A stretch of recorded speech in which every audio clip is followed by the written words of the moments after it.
In this video, we have to determine magnetic field at axial line of a current carrying circular wire or loop using Biot-Savart law. So here we have taken a current carrying circular loop. Current is flowing in anti-clockwise direction. This is the center O of the loop. Radius is A and the distance of point P from the center is R. So here point P lies on the axial line of this circular loop. We have taken a dl here. This one is dl, that is the length element. Obviously the direction of current element ideal vector will be along the tangent that has been shown in the diagram. So if we want to see it practically, we can say with this one. This one is the circular loop and current is flowing in this direction. Current is flowing in this direction, that is in anti-clockwise direction. This line will be the axial line. This line will be the axial line and this will be the radius. And this will be the direction of ideal vector. Suppose that P is point anywhere at this point. P is the point at this axial line. And if we see this vector which will join this dl with the P vector, so we can see here what is the angle between ideal vector and this line. So obviously we will see this angle is 90 degree. If this point P lies at any other place here, then again it will be 90 degree. You can see this angle is 90 degree. It is very much clear that this angle is 90 degree for any position of point P. If point P is here, then the angle will be 90 degree. At this position also this angle is 90 degree, and for this another position of point P, this is again 90 degree. So now we have to see Biot-Savart law. According to Biot-Savart law, the small magnetic field dV due to the current element ideal vector will be given as mu naught by 4 pi idl sine theta and r a square. So this Cp, this one is Cp, it will be treated as r vector. So here we have not taken it as r. Here we have taken the distance of point P from O as r. But here in this formula r stands for this Cp. So r square, and theta is angle between ideal vector and this Cp. So it is 90 degree. So we have to put theta is equal to 90 degree in this relation, and we know that sine 90 degree is equal to 1. So as we move ahead, mu naught by 4 pi ideal Cp square. Now we can apply the Pythagoras theorem. After applying Pythagoras theorem, we can see here this Cp is the hypotenuse for this triangle. This angle is theta, this angle is theta, and this is a right angle triangle. This is the hypotenuse Cp. So Cp square is equal to a square plus r square. So it is Cp square, and here we have Cp. So Cp is equal to under root a square plus r square. We have to put the value of Cp square. So it will be a square plus r square. So this is the magnitude of a small magnetic field produced due to this current element. Now very important, what will be the direction of this magnetic field? That is important. So to determine the direction, we can apply right hand screw rule, and according to right hand screw rule we have to rotate the screw from first vector to second vector. So we can see here this current ideal vector is acting in this direction, and this is our CP, this stick lie for CP. Now what will be the direction of the magnetic field? So magnetic field will be perpendicular to this CP and also to ideal, means it will be perpendicular to CP or ideal, it means it will be like this, or it may in downward direction. So we have to rotate the screw from first vector, which is ideal, to towards this one. It means in this way we have to rotate it. So in this way when we rotate the screw, it will open up, means it will move in upward direction. So this will be the direction of DV. So this is perpendicular to CP as well as ideal vector. We can see that here this is the direction, this is perpendicular to ideal vector, and this is also perpendicular to this CP. So this will be the direction of magnetic field. In this direction magnetic field will act. So we have to draw the direction of DV here in this figure. So it will act in this direction. This will be the direction of DV. Now let us draw a perpendicular line, perpendicular axis we can say, in this way.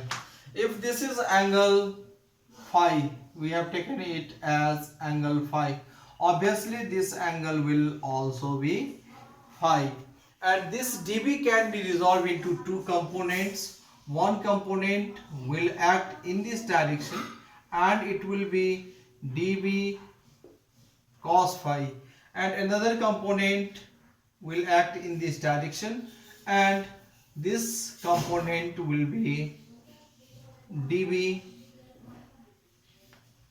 sin phi. So here we have also to write the direction. So what direction we will write?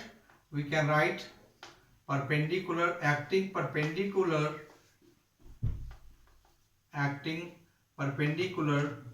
to CP as shown in figure.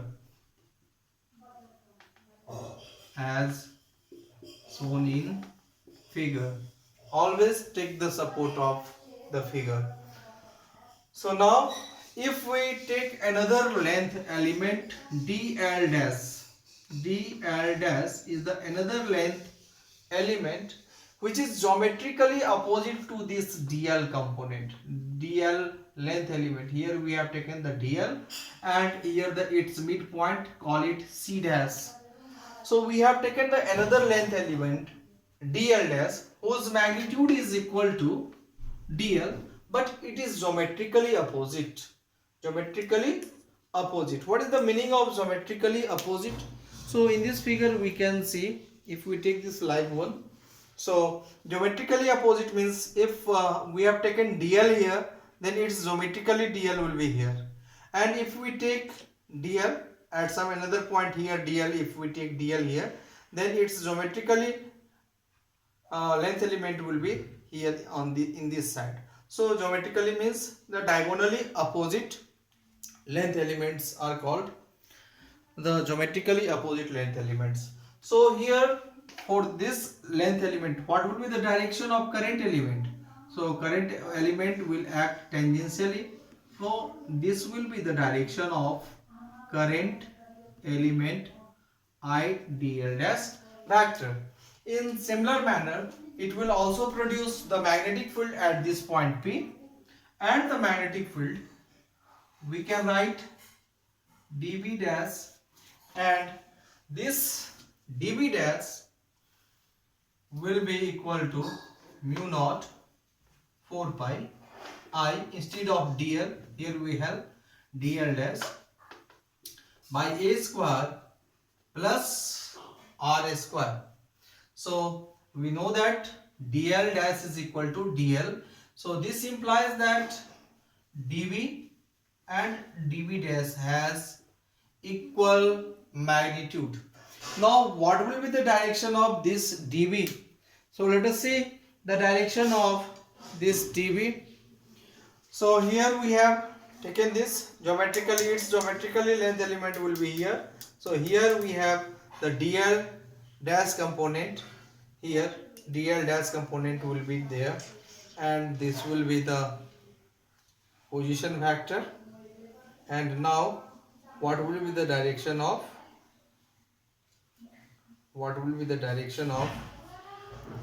we have taken this one, the direction.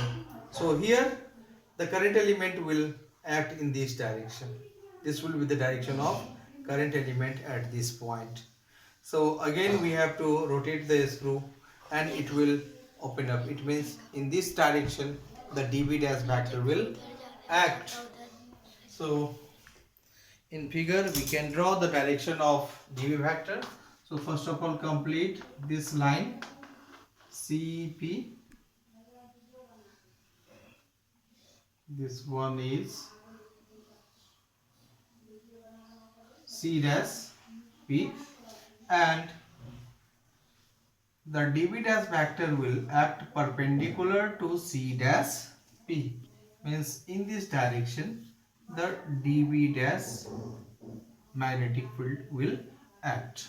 Now obviously this angle will also be phi, and this angle will also be phi. Now we can also resolve this dv into the two components, and the components will be here in this direction. It will be dv dash cos phi, and in this direction the component will be dv dash sin phi. We can see here this dv dash cos phi and this dv cos phi, they are acting in opposite direction. One is acting upward and this direction is just opposite to the direction of dv cos phi. Their magnitudes are equal, therefore they will cancel out. Similarly, the magnetic field, the component of the magnetic field, this component, the vertical component of the magnetic field produced due to any current element dl will be cancelled out by the same component of the dl dash, which is geometrically opposite to it. Means the net magnetic field at the point P will be due to this component dv sin phi. So to determine the total magnetic field, we have to integrate only this component dv sin phi. So here we have dv is equal to dv dash and its direction, it is acting, we can write here, acting perpendicular to C dash P. It is also shown in the figure, so we can write here as shown in figure. Now we can resolve the magnetic field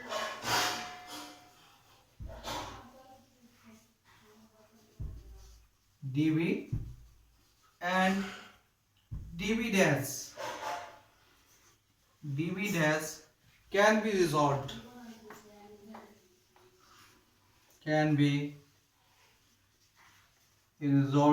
into their rectangular components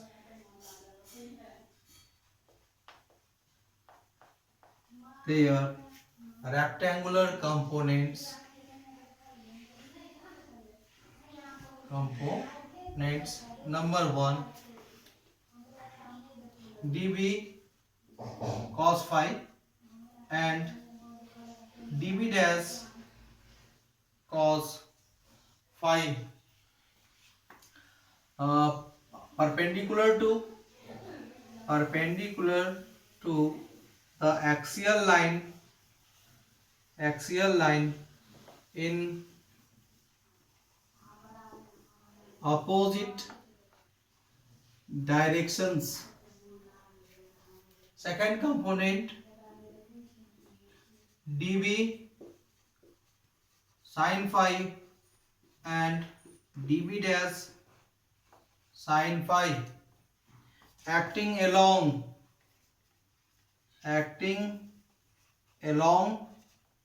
the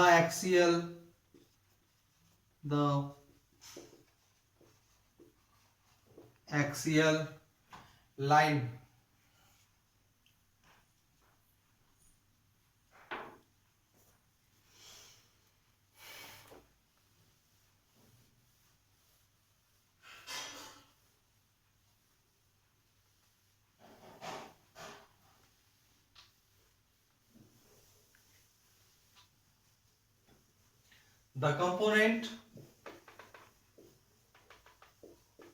The components dv cos phi and dv dash cos phi will cancel out because they are equal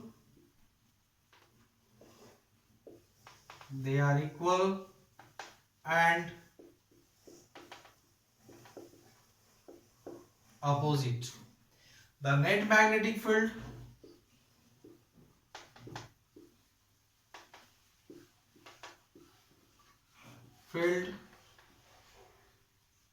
at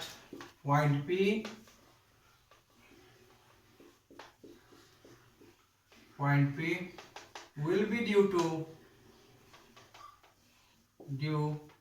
to the axial component only. Axial components only. Therefore, net magnetic field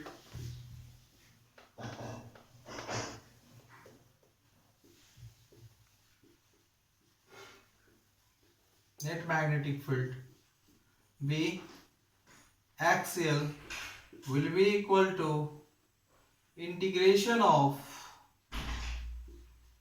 dv sin phi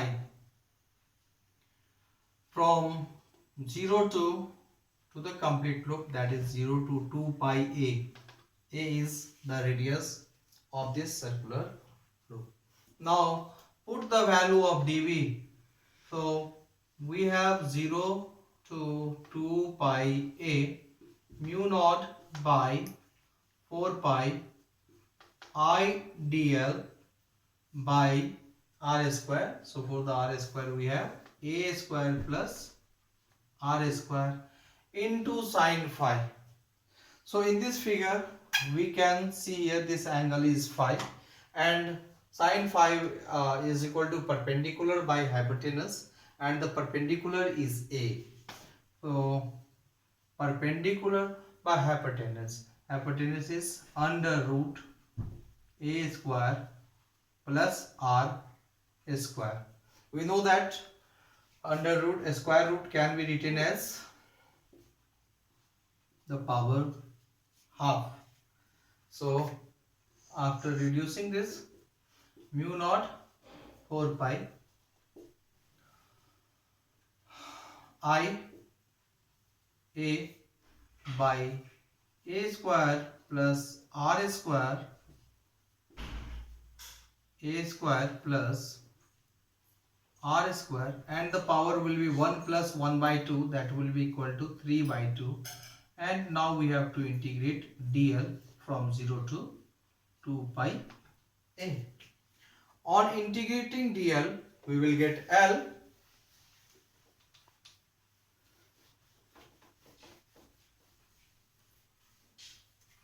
so this will be equal to now mu naught by 4 pi I a square plus r square to the power 3 by 2, and when we integrate dl we will get L, and this one is the lower limit and upper limit is 2 by a. So when we put the value of upper limit and lower limit, it will be like this. It will be 2 pi a minus 0. So ultimately we will get 2 pi a after integrating this dl. So this will be equal to now mu naught by 4 pi I 2 pi a into a, that is a square by a square plus r square 3 by 2. We can write it mu naught by 4 pi 2i, and here this pi a square, pi a square, a is the radius, that will be the area of the loop. So for that we can write here capital A, which stands for the area of the plane of the loop. So 3 by 2. If this coil has n turns, if it has n turns, for n turns,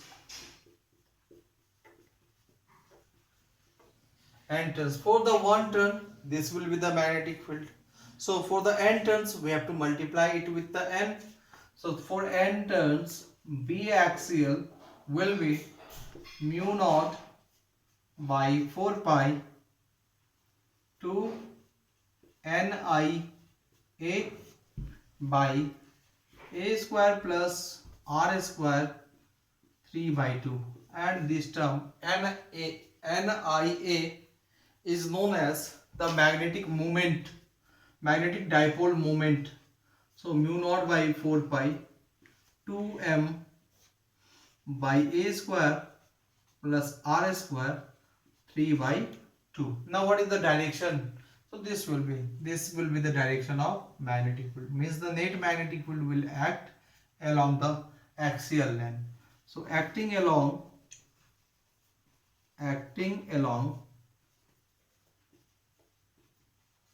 the axial line. So in this way we can determine the magnetic field at the axial line or axial point of a current carrying circular loop, and it is given as B axial is equal to mu naught by 4 pi 2m, where m is the magnetic dipole moment, by a square plus r square 3 by 2. And few cases are also in this case. So in this video we are not discussing the case, this much only. Thank you.